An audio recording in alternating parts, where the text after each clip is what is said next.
Hi అండి, నమస్తే. Welcome to our channel voice of Lakshmi.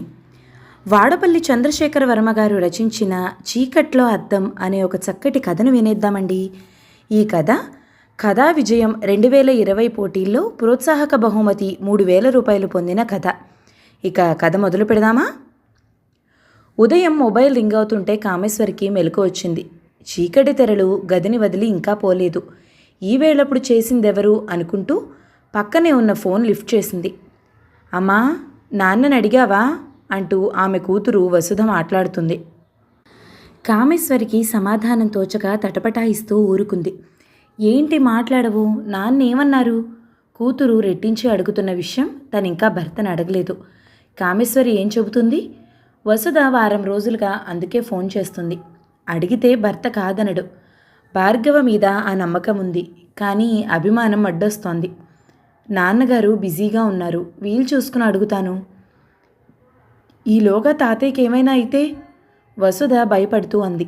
కామేశ్వరికి అదే బెంక. కానీ తను ఏమీ చేయలేని స్థితిలో ఉన్నానని కూతురికి చెప్పలేకపోతోంది.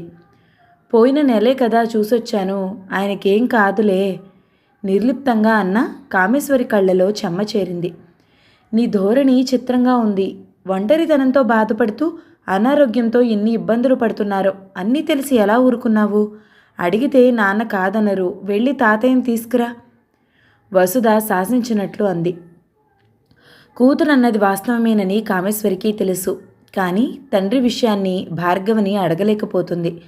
అత్తగారి పట్ల తను చూపిన నిరాదరణ వల్ల భర్త దగ్గర చనువు, అధికారాన్ని కోల్పోయానని వసుధకి చెప్పలేకపోతోంది. వసుధకి పెళ్ళై వెళ్ళిపోయాక భార్యాభర్తలు ఇద్దరే ఉంటున్నారు. ఇంట్లో మరో మనిషికి ఇబ్బంది లేదు. అందుకే భార్గవ కాదనడని నమ్మకమూ ఉంది. అమ్మా, ఏమైంది నీకు? నేను చెబుతుంది విన్నట్టు లేదు. కామేశ్వరి మౌనంతో విసుగ్గా అంది వసుధ. సరే, కంగారు పడకు, ఏదో ఒకటి చేద్దాంలే, ఉంటాను. వసుధకి మరో మాటకి తావివ్వకుండా కామేశ్వరి కాల్ కట్ చేసింది. కామేశ్వరి తల్లి ఏడాది కిందట చనిపోయింది. తండ్రి ఒంటరిగా స్వగ్రామంలో ఉంటున్నాడు. తమ్ముడు అమెరికాలో ఉంటున్నాడు. ప్రేమించిన అమ్మాయిని పెళ్లాడి అక్కడే స్థిరపడిపోయి తండ్రి బాధ్యత నుంచి తప్పించుకున్నాడు. కామేశ్వరి తండ్రిది 7 పదులు దాటిన వయసు. తరచూ తొంగి చూస్తున్న అనారోగ్యం, వైద్య సదుపాయం లేని ఊరు. ఇరుగు పొరుగు సహాయపడుతూ ఉంటారు.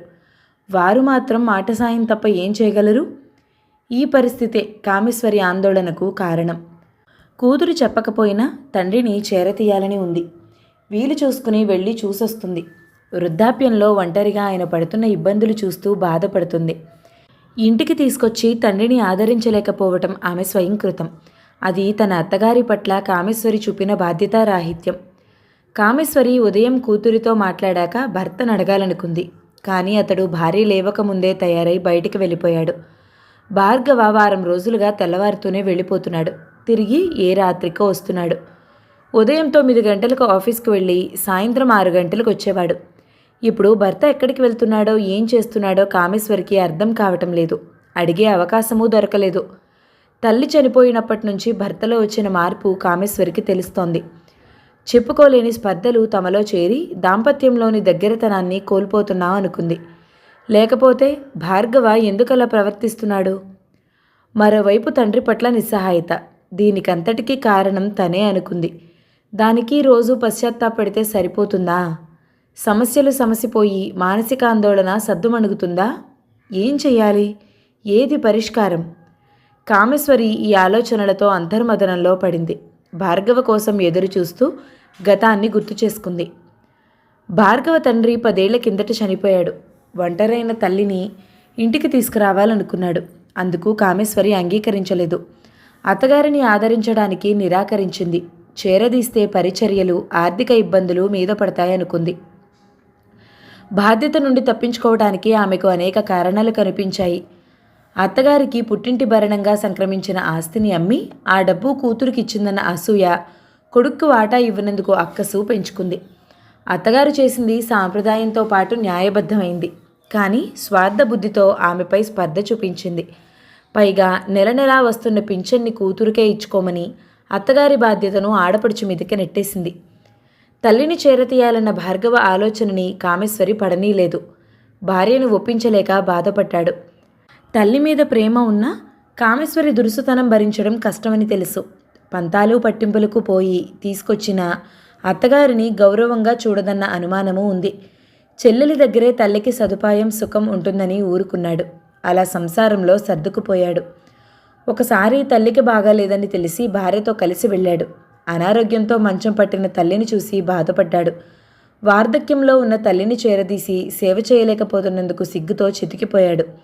దీనికంతటికీ కారణమైన భార్యపై మనసులో తృణీకార భావం తొంగి చూసింది. ఆ కోపంలో భార్యకు బుద్ధి చెబితే కానీ మానసిక క్షోభ చల్లారదనుకున్నాడు. కామేశ్వరి భర్త ముఖంలోని మార్పును పసిగట్టింది. మంచం పట్టిన అత్తగారిని ఇంటికి తీసుకెళ్లాల్సి వస్తుందన్న భయం మొలకెత్తింది. ఆమె ఊహించినట్టుగానే ఆ ప్రస్తావన వచ్చింది. భార్గవ, ఎన్నాళ్ళలో బ్రతకనురా, చివరి రోజుల్లోనైనా నీ దగ్గర ఉండాలనుంది, తీసుకెళ్ళవు? చేతులు పట్టుకుని తల్లి దీనంగా అడుగుతుంటే భార్గవ చలించిపోయాడు. బయటపడని దుఃఖం మనసులో సుడిగుండమైంది. కామేశ్వరి ఉలిక్కిపడి అంతలోనే తేరుకుంది. కదల్లేని స్థితిలో ఉండి ఎలా రాగలరు, దూర ప్రయాణం చేయలేరు అని కలుగ చేసుకుంది. కోడలి దురుసు స్వభావానికి భార్గవ తల్లి పేలవంగా చూసింది. కూతురింట్లో కాలం చేస్తే నా కొడుక్కి గౌరవప్రదం కాదు. అత్తగారి మాట పట్టించుకోనట్లు కామేశ్వరి ముఖం చిట్లించింది. తన గురించి తపిస్తున్న తల్లి ఎదుట భార్గవ దోషిలా నిలబడ్డాడు. అలాగే అమ్మా, వీలు చూసుకుని వచ్చి ఓ వారంలో తీసుకెళ్తాను. కొడుకు మాటకు తల్లి కళ్ళలో ఆశ మెరిసింది. వస్తావు కదూ, అంతవరకైనా బ్రతకాలనుంది. తల్లి చూపులకు భార్గవ కళ్ళలో నీళ్లు నిలవలేదు. ఇంటికి తిరిగొచ్చిన మర్నాడే తండ్రికి బాగోలేదని కామేశ్వరి ఊరు వెళ్ళిపోయింది. భార్య ఆంతర్యం భార్గవికి అర్థమైంది. కామేశ్వరి వారం తర్వాత తిరిగొచ్చింది. ఆ రోజే అతడి తల్లి చనిపోయింది. కామేశ్వరి నిద్రలో తుళ్ళిపడి లేచింది. గుండెల్లో గుబులు, వెన్నులో వణుకు, భయంతో ఆమె శరీరం కంపిస్తోంది. చూపులు చెలిస్తూ పక్కకు చూసింది. పడక మీద భార్గవ ప్రశాంతంగా నిద్రపోతున్నాడు. భర్త పక్కన ఉండటంతో స్థిమితపడింది. కాసేపటికి కలగన్న విషయం లీలగా స్ఫురణకొచ్చింది. చిత్రమైన కళ, గుండెల్లో ఉద్విగ్నత రేపి భయం కలిగించిన కళ. ఆకాశం నుంచి మహాజ్యోతి వెలుగు దిగి మనిషిగా మారి తనకు దగ్గరగా వచ్చింది. కళ్ళలోకి దివ్యకాంతితో చూస్తూ ఏదో అడుగుతుంటే భయంతో మెలకు వచ్చేసింది. కళ్ళలోని రూపం, జాడలు బెడ్లైట్ నీలం కాంతిలో కదలాడుతున్నట్లు తోచింది. కామేశ్వరికి జడుపు పుట్టింది. భయం పెరిగి నోరు తడారిపోయింది. మంచినీళ్ల కోసం చూసింది. పక్కన సైడ్ టేబుల్ మీద బాటిల్ లేదు. రాత్రి పెట్టడం మరిచిపోయినందుకు అసహనంతో నిందించుకుంది. హాల్లో ఉన్న ఫ్రిడ్జ్ దగ్గరికి వెళ్ళటానికి ధైర్యం చాలటం లేదు. దాహంతో ప్రాణం పోయేటట్టుగా ఉంది. తప్పదని కామేశ్వరి భర్తను లేపింది.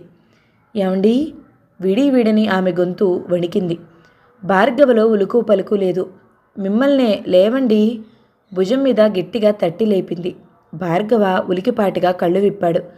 భార్యని చూసి గతుక్కుమన్నాడు. ముఖం ఎర్రగా కందిపోయి నుదుట పట్టిన చెమటకు కుంకుమ జారి కురులు చెదిరి బెదురు చూపులతో ఉన్న కామేశ్వరి జడుపు పుట్టించింది. ఏమైంది? భార్గవ గాబరా పడుతూ అదాటుగా లేచి కూర్చున్నాడు. దాహం అంటూ కామేశ్వరి గుటకలు మింగింది. భార్గవ ఆమె ఆందోళన చూసి నిద్రలో పీడికల వచ్చి భయపడుతుందనుకున్నాడు. తెస్తానుండు అని మంచినీళ్ళ కోసం వెళ్ళబోతుంటే కామేశ్వరి వారించింది. వెళ్ళొద్దు, నాకు భయంగా ఉంది బెదిరిపోతూ అంది. ఎందుకలా కలవరపడుతున్నావు? లైట్ వేస్తానుండు. భార్గవ తలగడ పక్కనున్న స్విచ్ వేశాడు. గదిలో వెలుతురు పడగానే కామేశ్వరి భయం తగ్గినట్లు అనిపించింది. తేలిగ్గా ఊపిరి తీసుకుంది. వెళ్ళి మంచినీళ్లు తెచ్చాడు. కామేశ్వరికి దాహం తీరి గుండె దడ తగ్గింది. పీడకలొచ్చిందా? అంతలా భయపడ్డావు? కాసేపు ఆగి భార్గవ అడిగాడు. అది కళ కాదేమో. కామేశ్వరి తలచుకుంటూ అయోమయంగా చూసింది. మరి? భార్గవ విస్మయంగా అన్నాడు. ఏమో, ఆత్మలుంటాయా? కామేశ్వరి శూన్యంలోకి వెర్రిగా చూస్తూ అంది. భార్య మానసిక స్థితిని ఆమె మాటల్లోనే అర్థం చేసుకోవాలనుకున్నాడు భార్గవ. మనసులో సంఘర్షణతో లేనివి ఊహించుకుంటున్నావు. కామేశ్వరి కరురెప్పలు విప్పార్చి భర్త ముఖంలోకి గుచ్చి చూసింది. కాదు, తీరని కోరికలతో చనిపోయిన వారి ఆత్మలు మన మధ్యనే ఉంటాయట. భార్గవికి తల్లి గుర్తొచ్చింది. చివరి దశలో తన దగ్గర ఉండాలని కోరుకుంది. అది జరగలేదు. కారణం కామేశ్వరి. భార్య తన తప్పు తెలుసుకుందనుకున్నాడు భార్గవ. అందుకే చనిపోయిన అత్తగారిని తలుచుకుని పశ్చాత్తాపంతో భయం పుట్టి ఆత్మ అన్న భ్రాంతిలో పడింది అనుకున్నాడు. అదంతా నీ భ్రమ, భయంలో నుంచి పుట్టిన భ్రాంతి. భర్త మాటకు కామేశ్వరి కాదన్నట్టుగా చూసింది. మీకు నమ్మకం లేకపోవచ్చు, కానీ నిజం. అచ్చం అత్తగారిలా ఉంది. దేదీప్యమైన వెలుగు నుంచి పుట్టి నా పక్కనే కూర్చుంది. అది ఆత్మే. నన్నేదో అడుగుతుంటే భయంతో మెలకు వచ్చేసింది. కామేశ్వరి కళ్ళలో భయం మళ్ళా చేరింది. సరే, అమ్మ ఆత్మ వస్తే భయం దేనికి? భార్గవ ప్రశ్నకు కామేశ్వరి దగ్గర సమాధానం లేదు. తెల్లబోయి చూసింది. మనకి బుద్ధి కొరవడినప్పుడు తప్పులను కాలమే వేలెత్తి చూపుతుంది. అప్పుడు చింతనలో నుంచి సంఘర్షణ మొదలై వివేకంతో పాటు భయము పుడుతుంది. ఆ భయమే ఆత్మ అన్న నీ భ్రాంతి. భార్గవ ప్రశాంతంగా వివరించాడు. అర్థం చేసుకునే క్రమంలో కామేశ్వరి తన గురించి తెలుసుకుంది. వివేకంతో ఆలోచించు. అమ్మ మన మంచినే కోరుకుంటుంది. తప్పులు క్షమించి ఆశీర్వదిస్తుంది. భార్గవ భార్యను ఆత్మీయంగా చూస్తూ అన్నాడు. కామేశ్వరి పశ్చాత్తాపంతో వస్తున్న దుఃఖాన్ని నిలువరించలేక ఏడుస్తూ భర్త గుండెల మీద వాలిపోయింది. ఉదయం భార్గవ మొబైల్ రింగ్ అవుతుంటే భార్యాభర్తలిద్దరికీ మెలకు వచ్చింది. అప్పటికే గది ప్రకాశవంతమైన వెలుగు నింపుకుంది. భార్గవ పక్కనే ఉన్న ఫోన్ లిఫ్ట్ చేశాడు. ఏరా వసు తల్లి, ఇంత ఉదయాన్నే చేశావు? ఫోన్ చేసింది కూతురని కామేశ్వరికి అర్థమైంది. క్షేమంగా ఉన్నారు, త్వరగానే రికవరీ అయ్యారని డాక్టర్లే అన్నారు. నీ తొందర హాస్పిటల్ వారికి ఉండదు, 11 గంటలకు డిశ్చార్జ్ చేస్తానన్నారు. వసుధ ఏమడుగుతుందో, భార్గవ ఏం చెప్తున్నాడో ఊహకి అందక కామేశ్వరి అయోమయంగా చూస్తూ ఉండిపోయింది. ఏది, నీ కాల్తోనే ఇద్దరమూ లేచాం. తప్పకుండా. అమ్మతో మాట్లాడతావా? సరే, తాతయ్య ఇంటికి వచ్చాక. భార్గవ కాల్ కట్ చేశాడు. కామేశ్వరికి గందరగోళంగా ఉంది. భర్త చివరి మాటకు ఏదో అర్థమైనట్లు లీలగా తోచింది. తండ్రి ప్రస్తావనతో మనసు ఉద్వేగభరితమైంది. భావోద్వేగంతో కళ్ళలో నీళ్లు తిరిగాయి. కామేశ్వరి ఆతృతగా భార్గవ వైపు చూసింది. నువ్వు ఊహిస్తున్నది వాస్తవమే. మీ నాన్న క్షేమంగా ఉన్నారు. అదే మన అమ్మాయితో చెప్పాను. ఎలా? కామేశ్వరి సంభ్రమాశ్చర్యాలకు లోనైంది. వారం కిందటే తీసుకొచ్చి హాస్పిటల్లో జాయిన్ చేశాను. ఈరోజు నీకోసం ఎదురు చూస్తూ ఉంటారు, భార్గవ ఆత్మీయంగా అన్నాడు. భర్త ఔదార్యానికి కామేశ్వరి మనసు కృతజ్ఞతతో నిండిపోయింది. ఏమనడానికి మాటలు రాక నీళ్లు నిండిన కళ్ళతో భార్గవని చూస్తూ ఉండిపోయింది. ఇంకా కన్నీరెందుకు? త్వరగా తయారైతే వెళ్ళి మీ నాన్నగారిని తీసుకొద్దాం. భార్గవ తొందర చేశాడు. కామేశ్వరి మనసు ఆర్ద్రతతో నిండిపోయింది. కన్నీళ్లు తుడుచుకుంటూ సంతోషంగా లేచింది. చీకటి గదిలోని అద్దం, వివేకం లేని మనసు ఒక్కటే. అద్దానికి వెలుగు, మనసుకు వివేకాన్ని ఇచ్చే బుద్ధి కావాలి. భార్గవ, వసుధ కలిసి కామేశ్వరికి అదే ఎరుకపరిచారు. కథ సమాప్తం. ఈ కథ కనుక మీకు నచ్చినట్లయితే లైక్ చేయండి, షేర్ చేయండి, మంచి కామెంట్ చేయండి. మన ఛానల్ని తప్పకుండా సబ్స్క్రైబ్ చేసుకోండి. Thank you so much for watching. నమస్తే.